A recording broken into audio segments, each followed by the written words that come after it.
우리나라에는 기독교인들 인구가 꽤나 많습니다. 물론 지금은 추세적으로 많이 기울어져서 기독교 인구 자체가 줄어들고 있는 현실에 있습니다. 왜 이런 현실이 우리에게 도래했는가? 여러 가지 이유가 있겠지만 본질적인 문제는 기독교인들, 그리스도를 믿는다고 하는 사람들이 가지고 있는 믿음의 선명성이 많이 부족하기 때문에 그렇다고 생각합니다. 현대 기독 신자들의 문제점이 무엇이냐 했을 때 예수 그리스도에 대한 실체의 믿음이 부족합니다. 여기에 이제 실체라 함은 물론 이제 철학적으로 말하자면 변하지 않고 항상 존재하는 이런 의미가 있습니다. 그러나 이제 그냥 우리가 쉽게 사용하는 의미로 예수 그리스도에 대한 믿음이 부족하다는 말의 의미는 예수님이 어떤 분이신지에 대한 분명한 믿음으로 살아가지 않는다는 것이죠. 예수님에 대해서 우리는 어떻게 생각하고 또 어떻게 믿고 있는지 최근 들어서 계속해서 너무 강조를 하는 것 같아서 좀 그렇지만 그래도 이것은 언제나 계속해서 우리가 다시 생각하고 확인해야 할 문제입니다. 여러분이 한번 생각해 보십시오. 여러분 자신이 예수님에 대해서 어떻게 생각하고 있는지 또 예수님을 믿는다는 게 무슨 의미인지 여러분들은 어떻게 스스로 생각하고 있습니까? 여러분, 우리에게 필요한 믿음은 예수님이 어떤 분이시냐 하는 겁니다. 다 알고 있는 것 같죠? 여러분, 우리가 예수님을 안 믿고 여기 앉아 있겠는가 생각하겠지만 진짜로 여러분들이 여러분의 삶에서 생활에서 예수님을 어떻게 생각하고 있는지 한번 점검해 봐야 한다는 겁니다. 대부분 좀 과하게 표현하자면 예수님에 대해서 생각할 겨를 없이 살아갑니다. 예수님을 믿는 게 어떤 건가? 이런 생각을 거의 안 하고 살아간단 말이에요. 멀리 갈 것도 없어요. 저도 자주 그래요. 우리가 예수님을 믿는다라고 했을 때 실제로는 그 의미가 어떠해야 되느냐 하면 우리가 경험하는 우리에게서 일어나고 있는 여러 일들, 사건이든 그것이 사건이 좋은 일이든 나쁜 일이든 간에 아니면 평범한 일이든 간에 우리의 일과 속에서 예수님의 의미가 무엇인지 자꾸만 점검하고 생각하고 그것에 따라서 우리의 선택과 행동을 나타내는 게 그게 실체적인 믿음이죠. 근데 우리는 보통 그냥 살아간단 말이에요. 아침에 눈 떠서 무슨 생각합니까? 학생들 오늘 내야 될 과제가 뭔지 오늘 아니면 직장인들 오늘 직장에 가가지고 뭘 내야 되는지 정도 생각하죠. 우리가 해내야 될 과제나 우리가 해야 할 업무에 있어서 예수님은 어떤 의미입니까? 또 우리가 인간관계 속에서 불편함을 느끼는 사람들이 있죠. 나를 힘들게 하는 사람, 나를 귀찮게 하는 사람, 내가 좋아하는 사람 그 속에서 예수님이 어떤 의미인지 우리는 잘 생각 안 합니다. 그냥 좋으면 좋은 대로 좋아하고 싫으면 싫은 대로 싫어하고 그냥 그렇게 살아간단 말이죠. 그러니까 예수님은 언제 생각하느냐 하면 내가 뭔가 필요한 일이 생길 때 아니면 엄청 좋은 일이 생길 때 그때 예수님께 감사하기도 하고 내가 어떤 어려운 일이 생기면 예수님의 도움을 바라기도 하죠. 그래서 여러분들이 아예 믿음이 없다고 말하지도 않고 여러분들이 신앙이 없다거나 나쁘다거나 얘기하는 게 아니에요. 우리는 좀 더 예수님에 대한 구체적이고 실제적인 믿음을 발휘할 수 있도록 노력을 해야 합니다. 그러나 살아보니 대부분은 그냥 일상 자체가 예수님에 대한 생각이 없이 살아간단 말이에요. 그러면 우리의 믿음이라는 게 과연 어떤 건가 다시 한번 돌이켜 봐야겠지요. 이걸 언제까지 해야 되느냐 하면 사실은 주님이 오실 때까지 해야 하는 일입니다. 그럼 왜 이렇게 우리는 일상 속에서 주님이, 예수님이 어떤 분인지에 대한 믿음이 자주자주 흔들리거나 아니면 그런 믿음 없이 그냥 살아가느냐 했을 때 이것은 사탄의 역사이지요. 당연히. 본질적으로는 이것이 사탄의 역사입니다. 그럼 이 사탄의 역사는 언제부터 시작됐느냐 하면 사실은 아담과 하와가 범죄할 그때부터, 소위 태초라고 불리는 그 시간부터, 그때부터 사탄은 역사하여서 우리로 하여금, 인간으로 하여금 하나님의 실체에 대한 믿음이 흔들리도록 그렇게 사탄은 우리를 시험에 맞들이는 것이죠. 태초에만 그런 것이 아니라 역사가 계속되면서 이러한 사탄의 유혹도 계속되었습니다. 욥의 경우도 그렇죠. 욥은 어떤 사람이에요? 욥은 하나님 앞에서 의인이에요.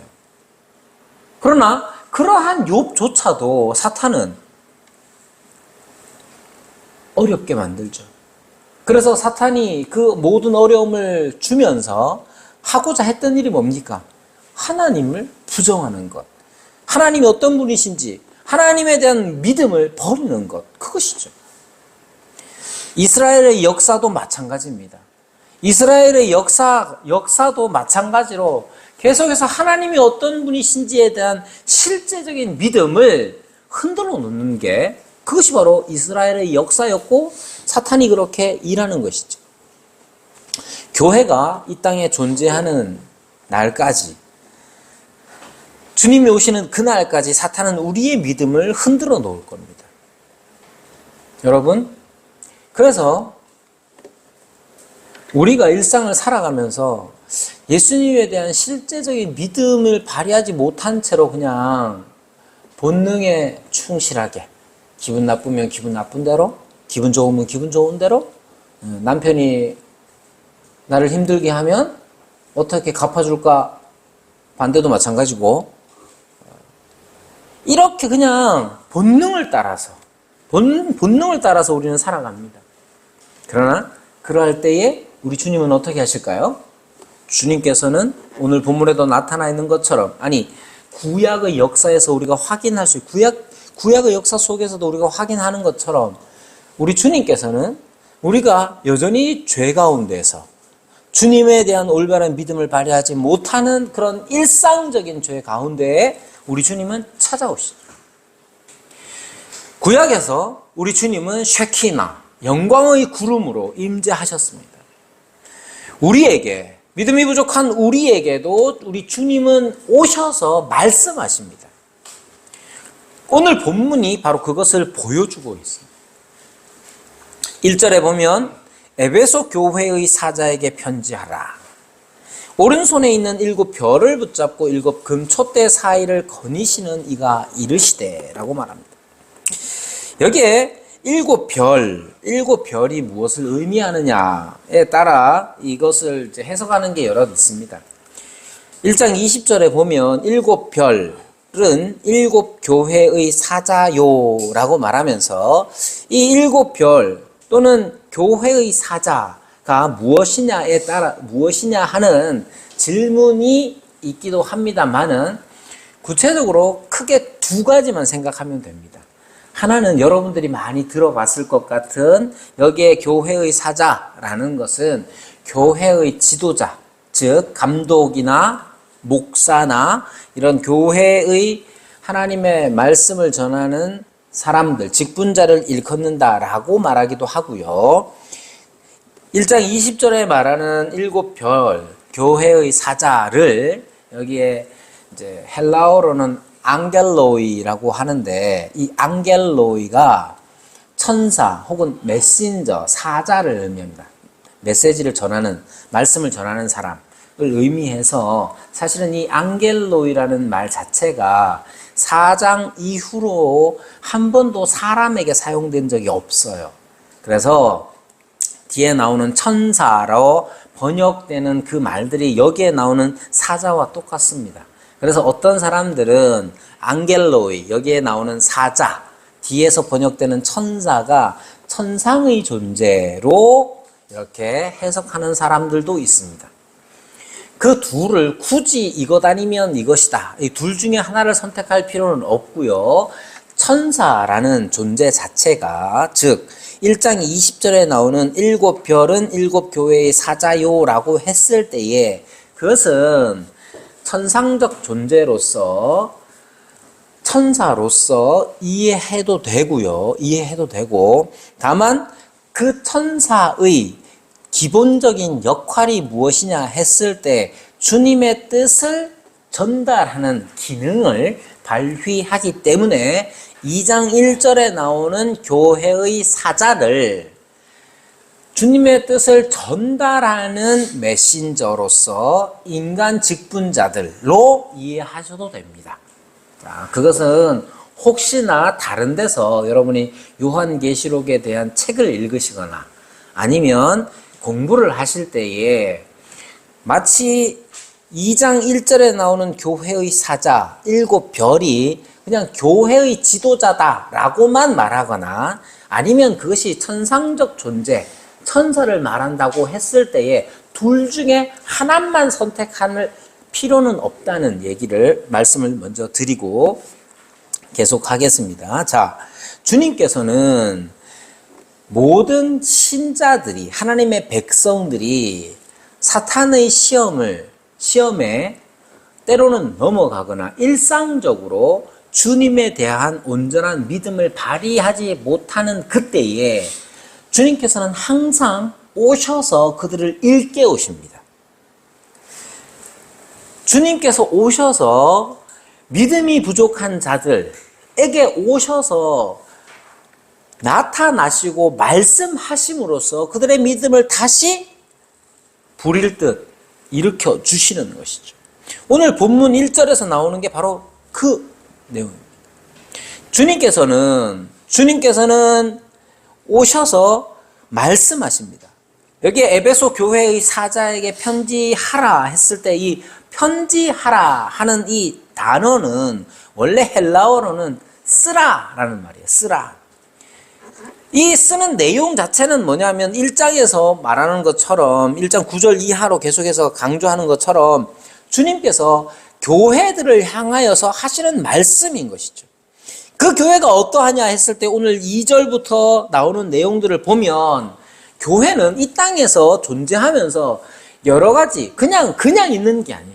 교회는 하나님의 백성의 공동체로서, 하나님의 백성으로서 이 땅 가운데서 그냥 가만히 앉아 있는 게 아니라 뭔가로 활동을 하게 되는데 그 활동 자체를 우리 주님께서, 교회의 머리가 되시는 우리 주님께서 그것을 보고 계신다는 점을 잊으면 안 됩니다.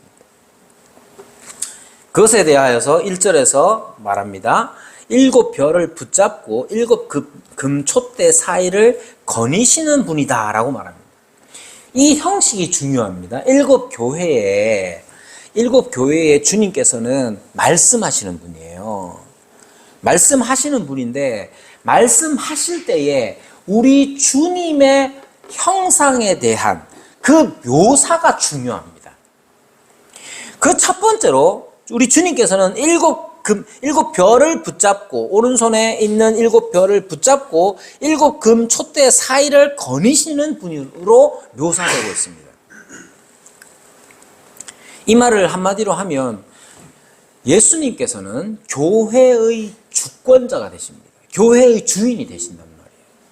그것을 오른손에 있는 7별을 붙잡고 계신다라고 표현하고, 근데 이 주권자가 되신다는 말의 의미는 뭐냐 하면 주님께서 7촛대 사이를 거니신다고 했을 때 그 거니시는 것은 마치 시찰하듯이 돌아보며 우리를 보고 계실 때 그냥 관찰자의 입장이 아니라 교회가 어떤 부분이 잘하고 있는지 어떤 부분을 못하고 있는지를 주님께서 보시고 계신다는 뜻이에요.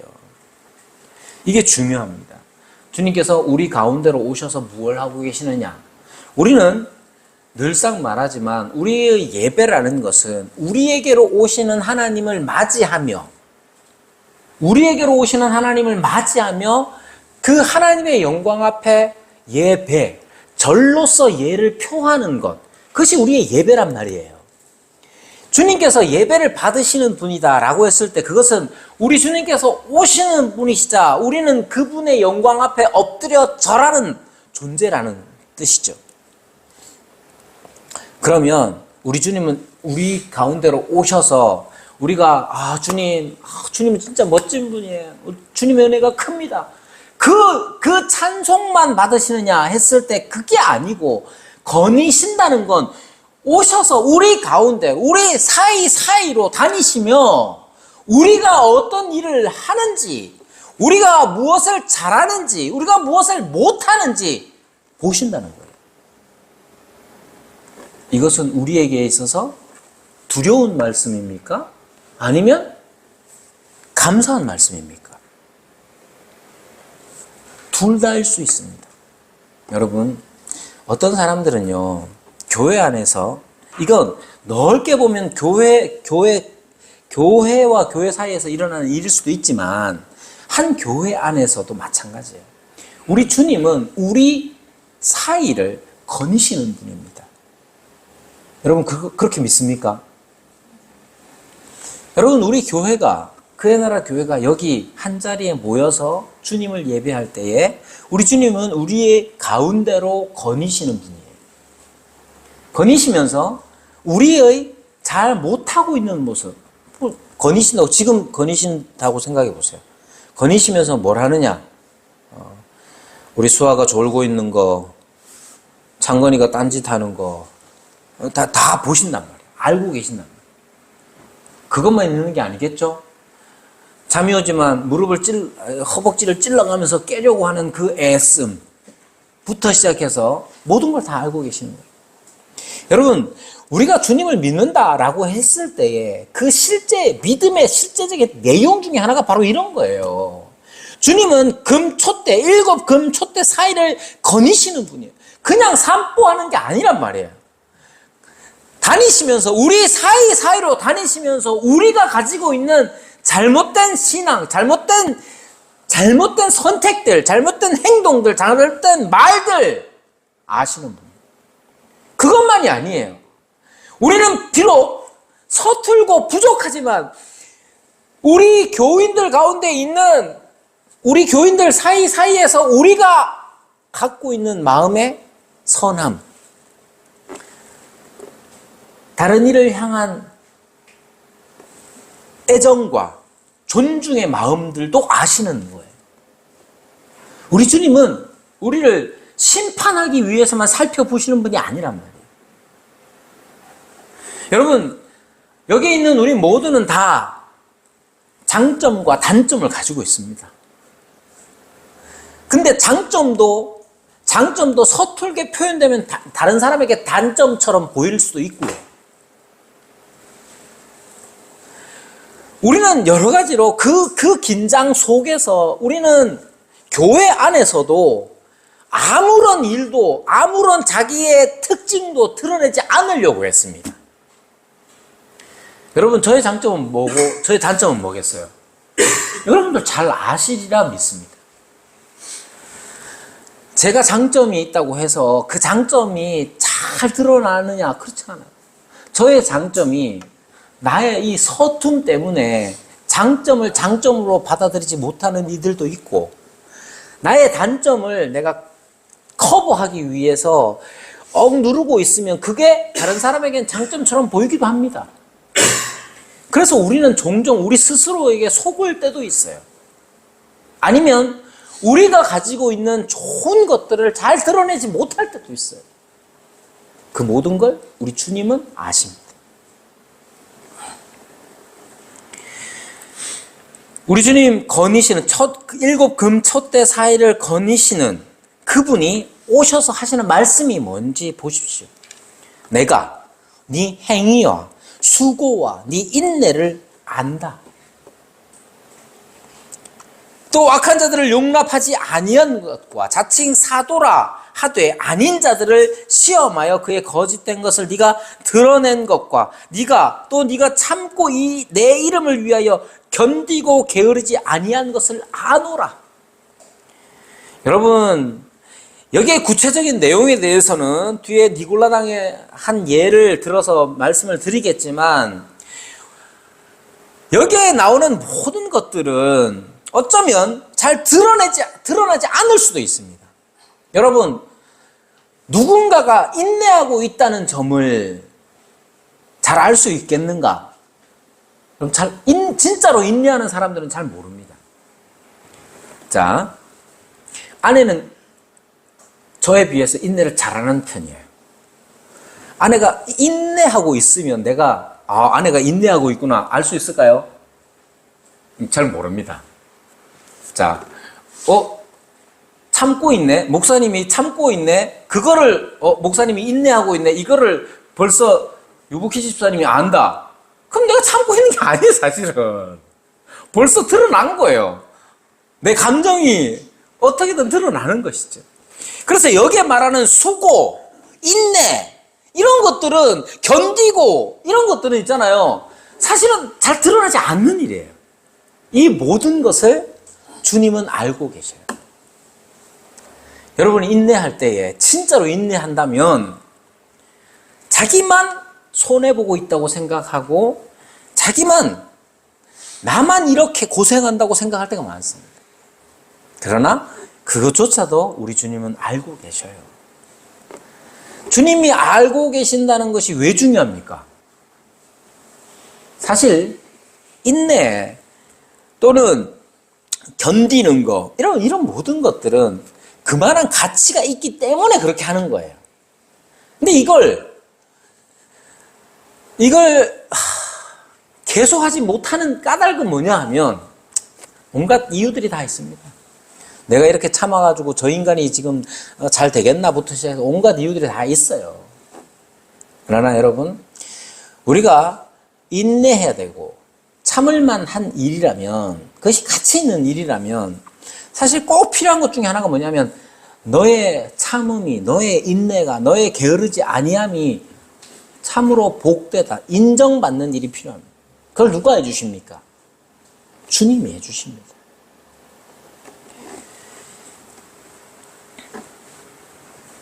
우리 주님께서는 이렇게 우리가 행하는 이 모든 일들, 다시 말씀을 읽어보겠습니다. 내가 네 행위와 수고와 네 인내를 알고 또 악한 자들을 용납하지 아니한 것과 자칭 사도로 하되 아닌 자들을 시험하여 그의 거짓된 것을 네가 드러낸 것과 네가 참고 내 이름을 위하여 견디고 게으르지 아니한 것을 아노라. 주님께서는 우리가 그렇게 참을 만한 일에 참고 있는 것 자체를 주님은 알고 계시며 인정하고 계십니다. 그러니까 참는 일에, 인내하는 일에, 수고하는 일에, 그 일에 계속 우리는 힘을 낼 수가 있는 것이죠. 주님께서 우리가 잘하는 일만 보시는 게 아니에요. 우리에게 부족한 것, 모자란 것까지도 주님은 보고 계십니다. 4절에 이렇게 말씀하십니다. 그러나 너를 책망할 것이 있나니 너의 처음 사랑을 버렸느니라. 여러분, 여기에 처음 사랑이 무엇이냐? 이 처음 사랑이 무엇이냐에 대해서 우리가 몇 가지 생각할 필요가 있습니다. 기본적으로 사랑이라고 했을 때의 이 사랑은 두 방향을 다 포함합니다. 첫 번째 방향은 하나님을 향한, 표현하자면 수직적인 것이죠. 하나님을 향한 사랑, 하나님을 향한 사랑에는 이렇게 하나님을 향한 것이 있고, 수평적으로는 우리 형제와 이웃에 관한 사랑이 있습니다. 여기 처음 사랑이라는 것은 하나님을 향한 사랑이냐, 아니면 형제를 향한 사랑이냐, 아니면 세상 이웃을 향한 사랑이냐 했을 때 다 포함됩니다. 기본적으로 사랑은 하나님의 속성이자 하나님과의 관계를 설명하는 것이죠. 그래서 처음 사랑이라고 했을 때 그것은 하나님을 향한 사랑, 또는 하나님께서 우리에게 주신 사랑으로 말미암는 하나님을 향한 사랑이라고 할 수 있습니다. 그러나 이 하나님을 향한 사랑은 그냥 하나님만을 향하지 않습니다. 여러분이 하나님을 사랑하는 마음이 언제 생겼습니까? 그때를 한번 기억해 보세요. 하나님을 향한 사랑이 언제 생겼는지 생각해 보세요. 그리고 또 하나 생각할 게 있습니다. 뭐냐? 그 사랑이 하늘에서 갑자기 뚝 떨어져서 듣느냐? 그렇지 않아요. 하나님을 향한 사랑조차도 형제가 전해준 경우가 많죠. 우리 김지영 권사님이 그러잖아요. 정영경 집사님 만나가지고 신앙생활 시작했단 말이에요. 그죠? 따지고 보면 그런 거예요. 정영경 집사님이 남편으로서 교회 안 가면 니하고 안 놀아 뭐 이렇게 했을 수도 있지만 그렇게 했든 저렇게 했든 간에 보십시오. 사람과 사람 사이에 일어나는 일들을 통해서 하나님의 사랑을 우리가 맛보게 됩니다. 그거를 놓치면 안 돼요. 하나님의 사랑이 갑자기 하늘에서 뚝 떨어지는 경우는 거의 없어요.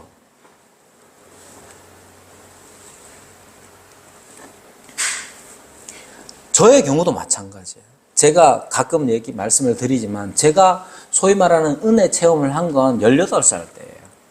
부흥회가 있었는데 그 부흥회에서 진짜 열심히 기도했어요.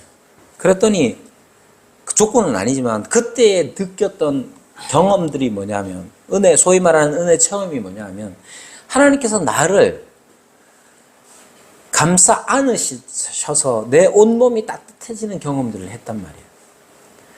이거는 내 혼자서 기도하다가 내가 체험한 거니까 사람은 상관없느냐? 그렇지가 않죠. 저는 어려서부터 교회를 다녔고 어려서부터 우리 아버지한테 어려움을 당했어요.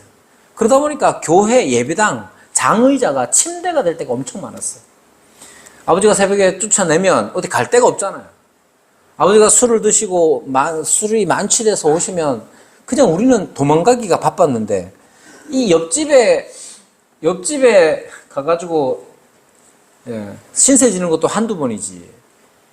일주일에 3일 이상을 술 드시고 오셔서 사람을 쫓아내는데 일주일에 3번 이상 가긴 곤란하잖아요. 그래서 교회를 자주 갔습니다. 장의자에서 누워 잤죠. 그러니까 교회라는 곳은 그런 우리 가족의 어려움들을 그 예배당, 그 교회는 그냥 품어줬던 거예요. 그 속에서 저는 어떻게 표현하자면 아버지의 학대에서 아버지를 그냥 마냥 미워하는 사람만이 아니라 누군가가 어떤 장소가 나를 품어줬기 때문에 아버지 품에 안길 수 있었던 것이죠. 여러분 똑같습니다. 너의 처음 사랑을 버렸다라고 했을 때 가장 문제는 뭐냐 하면 하나님을 향한 사랑만이 아닙니다. 하나님을 향한 사랑은 항상 그리스도의 편지요, 그리스도의 메신저, 사자 역할을 하는 사람들을 통해서 오는 거예요. 대부분은 그렇습니다. 극적으로 사도 바울과 같은 경험이 있을 수도 있죠. 그걸 아예 배제하는 게 아니에요. 그런 경험이 있지만 사실은 성령께서 이 땅 가운데 임하시고 우리 가운데 사람들 가운데 임하셔서 신자들이 성령이 거주하는 전이 되었을 때에 그들이 옮겨가는 곳곳에 하나님의 성전, 하나님을 만나는 그 역사가 이루어지는 거예요. 자기만이 이루어지는 게 아니라 내 옆에 있는 사람들에게도 하나님의 임재, 하나님의 사랑이 그들에게 전달되는 거예요. 그리고 그것은 그냥 그걸로 끝나는 게 아닙니다. 하나님의 사랑을 맛본 사람들은 다시 형제를 사랑하는 자로 살아가게 됩니다. 그리고 형제 사랑의 첫 번째 장이 어디냐? 바로 여기 교회예요. 여러분, 형제를 사랑하는 일이 먼저입니다. 여러분, 원수 사랑해 보실래요? 여러분, 원수 사랑하는 거하고 형제 사랑하는 거하고 다릅니다. 사랑은 여러 가지 방식이 있어요. 우리 딸이 저렇게 졸고 있는데 졸고 있는 딸을 집에 데리고 가가지고 매를 댄다. 그 사랑일 수도 있잖아요. 매 안 됩니다, 요즘. 매 대다가 무슨. 매를 안 됩니다. 창건이에게 제가 엄청 잔소리를 심하게 엄청 많이 했거든요. 겁도 많이 줬습니다. 창건이 어릴 때 예배 시간에 이렇게 막 계속 딴짓하고 이러면 마치고 나면 저 구석으로 데리고 가지고 30cm 자를 딱 들고 협박하고 막 이랬단 말이에요. 그게 다 사랑이다 라고 말은 못 하겠어요. 내가 성질이 그래서 그랬을 수도 있어요. 근데 내가 성질이 나쁘기만 한 건 아니에요. 거기에는 조금이 다 섞여져 있는 거죠.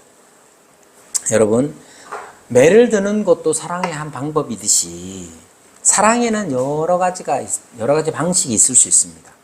형제를 사랑하는 것과 이웃을 사랑하는 것과 원수를 사랑하는 것이 다 똑같지 않아요. 제가 아내를 하듯이 제가 여기에 있는 여성도님을 사랑한다. 그럴 수는 없잖아요. 그러면 사회적으로 문제가 됩니다. 그렇잖아요. 내가 이 교회 안에서 사랑하는 것과 이렇게 형제를 사랑하는 것과 이웃을 사랑하는 것과 원수를 사랑하는 것은 방식이 다 똑같지가 않아요. 우리가 어떻게 원수를 내 아내처럼 사랑할 수 있겠으며 우리 교인처럼 사랑할 수 있겠습니까? 사랑의 방식이 다른 것이요. 중요한 건 뭐냐? 사랑이라는 것은 단지 감정의 문제가 아니라 사랑이라는 것은 여러 가지 이후에 발생되는 선택과 행위들이 있는 거예요. 사실은 에베소 교회가 칭찬을 받은 일들, 여기에 말하는 행위, 수고, 인내부터 시작해서 자칭 사도라 하는 자들을 시험하여 거짓된 것을 드러낸 것, 이 모든 일들은 다 어디에서 기인한 거겠습니까? 하나님을 사랑하는 것, 형제를 사랑하는 것에서 기인한 겁니다. 니골라당의 행위, 혹은 앞에서 말하는 것처럼 악한 자들을 용납하지 아니하고 자칭 사도라 하는 사도 아닌 자들을 시험하여 거짓된 것을 드러낸 것. 왜 그렇게 했습니까? 그것은 하나님을 사랑하며 형제를 사랑하는 그 사랑 때문에 그렇게 하는 거예요. 그런데 처음 사랑을 버렸다. 처음 사랑을 버렸다 하는 말은 그 모든 행위들이 지금 다 단절됐다기보다는 동기가 하나님 사랑과 형제 사랑에서 힘을 받지 못하고 그것 자체가 목적이 되는 경우가 있다는 것이죠. 여러분, 아내에게 동의를 구하지 않은 아내 얘기를 하자면, 우리 교회에서 밥을 하잖아요. 맨 처음엔 어떻게 했냐면 사람 숫자도 얼마 안 되니까 컵라면 하나랑 김밥을 주문해서 먹었습니다. 그리고 초창기에 여기 한호 해맞이 공원 앞에 있는 김밥천국 아저씨 엄청 자주 왔어요. 매주일마다 왔었어요. 그런데 연세 많으신 할머니 한 분이 당뇨가 있으신데 거동도 불편하시고 그분이 라면과 김밥을 드시게 하려니 아내가 되게 죄송한 마음이 있었던 것이죠. 그래서 여기 지금 졸고 있는 저 막내가 배가 이렇게 불룩하게 뱃속에 있을 때에 만삭의 몸으로 점심을 준비하기 시작했어요. 그때는 그릇도 교회에 없어가지고 그릇도 다 가지고 오고 몇 명 안 됐으니까 국에다가 반찬도 몇 가지 해서 집에서 다 준비해서 왔었어요. 여러분, 아내가 맨 처음에 교회에서 점심을 준비할 때에는 당뇨로 고생 중인 그분에 대한 어떻게 보면 계속해서 그렇게 하면 안 되겠다는 간호사적인 그런 의료인적인 책무도 있었겠지만 그런 마음이 있었겠죠. 그런 마음이 언제나 동일하게 계속되는 게 아닐 수 있습니다. 하기 싫을 때도 있는데 아이고 사모가 안 하면 어떡하노 부터 시작해가지고 온갖 일들이 있죠. 여러분, 우리 가운데 일어나는 여러 가지 일들 속에서도 마찬가지입니다. 처음에 시작은 사랑으로 합니다. 하나님께서 내게 이렇게 은혜를 베푸셨으니 감사한 마음으로 내가 무언가를 해야겠다. 그렇게 하지만 그것이 결국은 사랑이 점점 빠지고 그것이 그냥 의무로서 우리에게 남아있을 때가 있단 말이죠. 그래서 주님께서 말씀합니다. 주님께서 안다고 하신 모든 일들은, 그 에베소 교회가 행한 이 모든 일들은, 주님께서 알아보신 그 모든 일들은 반드시 필요한 일이에요. 반드시 해야 하는 일이에요. 그리고 그 해야 하는 일을 시작하는 것은 사랑에 있습니다. 그런데 어느덧 그것이 사랑에서 힘을 얻지 못하고 내 자신의 책무나 의무 같은 것으로만 계속 유지되고 있다면 주님은 모르시느냐? 그렇지 않습니다. 주님 아십니다. 주님께서 말씀하십니다. 책망하십니다. 너의 처음 사랑을 버렸느니라. 이것으로 끝나지 않습니다. 우리 주님께서 은혜의 주님이시기 때문에 5절부터 하시는 말씀, 그러므로 어디서 떨어졌는지를 생각하라. 여러분, 우리가 모든 것들을 사랑으로 행하지 못하지요. 이렇게 설교를 하고 있는 저조차도 마찬가지입니다. 우리가 만약에 하나님을 향한 사랑과 형제를 향한 사랑에서 그것은 둘로 분리될 수가 없는 일이죠. 이 사랑에서 우리가 힘을 얻지 못한다면 어떻게 해야 되느냐? 우리 주님께서 오셔서 말씀하실 때에 어디서 떨어졌는지를 생각하고 회개하라고 말씀합니다. 그리고 처음 행위를 가지라 말씀하십니다. 여러분, 주님께서 우리에게 말씀하시는 것을 우리가 놓치지 말아야 합니다. 그러면서 주님은 우리에게 다시 말씀하십니다. 만일 그리하지 아니하고 회개하지 아니하면 내가 네게 가서 네 촛대를 그 자리에서 옮기리라. 여러분, 이 말씀을 우리가 두려운 마음으로도 받아야 하지만 주님의 사랑으로 받는 게 필요합니다. 제가 창건이한테 너 고깃집에 안 데리고 가. 제가 말하는 이유가 뭐라고 계속해서 말합니까?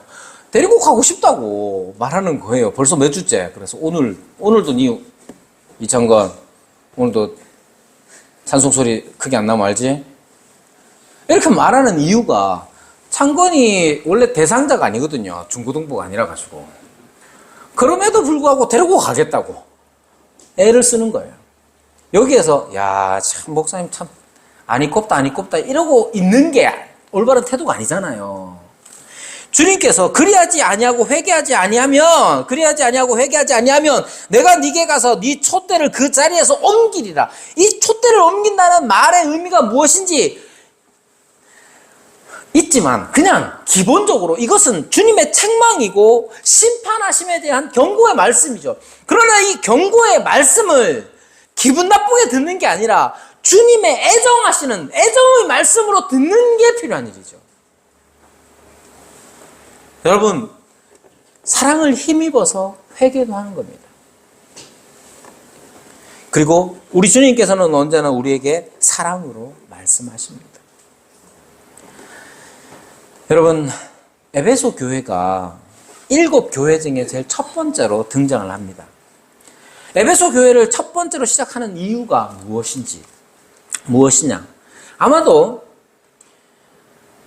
이 에베소 교회는 사도행전에서 보면 이 소아시아 지역이라고 불리는 이곳에 있어서 아주 중요한 도시였을 겁니다. 중요한 도시였습니다.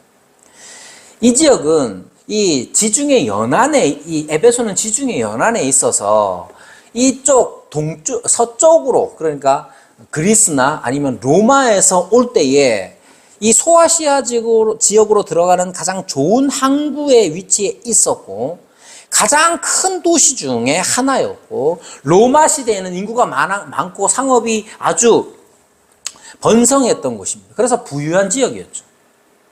여기에는 사도행전에 보면 잘 나오듯이 아데미 신전이 있었던 곳이고, 그리고 아우구스투스 시대부터는 황제 숭배의 장소로도 사용됐었습니다. 그리고 잘 아는 바와 같이 사도행전에 나오는 것처럼 사도 바울이 3년 동안이나 여기에서 사역을 했던 곳이죠. 그래서 아마 사도 요한은 이 에베소를 베이스 캠프 삼아서 그 지역으로 선교사를 보내고 사역을 하는 그런 요충지, 전략 요충지로 사용하기도 했었을 거예요. 그러니까 그 지역을 말할 때에 에베소는 아주 대표적인 그런 곳이었던 것이죠. 그런 곳에 주님이 말씀하시는 이 내용들은 대단히 상징성이 큽니다. 여러분, 이러한 에베소 교회에 주님께서 말씀하시는 것처럼 7 교회에 말씀하시고 또 우리 교회에도 말씀하시는 겁니다. 그러니까 여러분 기억하셔야 돼요. 요한계시록을 우리가 1장부터 3장까지 자세하게 좀 더 다루는 까닭이 뭐냐 하면 결국 뒤에 나오는 대접재앙이니 인재앙이 나팔재앙, 인재앙이 이 모든 재앙들은 재앙이라고 이 표현되는 이 모든 것들은 다 이러한 교회, 실제적인 교회를 향한 주님의 사랑하시는 말씀입니다. 단지 그냥 두려워 떠는 것만이 아니라 그냥 신비한 어떤 것들을 알아내려는 욕구가 아니라 우리를 향하신 주님의 사랑, 즉 우리는 이 땅 가운데 있으면서 교회로서 존재할 때에 여러 가지 모자란 부분들도 있고 잘하는 부분들도 있어요. 그 속에서 오직 우리 주님의 사랑하심을 힘입어 우리는 회개도 하고 해야 할 일들을 지켜나가기도 해야 하는 것이죠. 여러분, 에베소 교회가 중요한 것처럼 지금 이 땅에서 우리 교회도 중요합니다. 우리가 주님의 사랑으로 임재하신 우리 주님의 말씀을 통해서 그 은혜를 마음껏 누릴 수 있는, 주님께서 하시는 말씀들을 듣고 회개할 수 있는 저와 여러분이 되기를 바랍니다.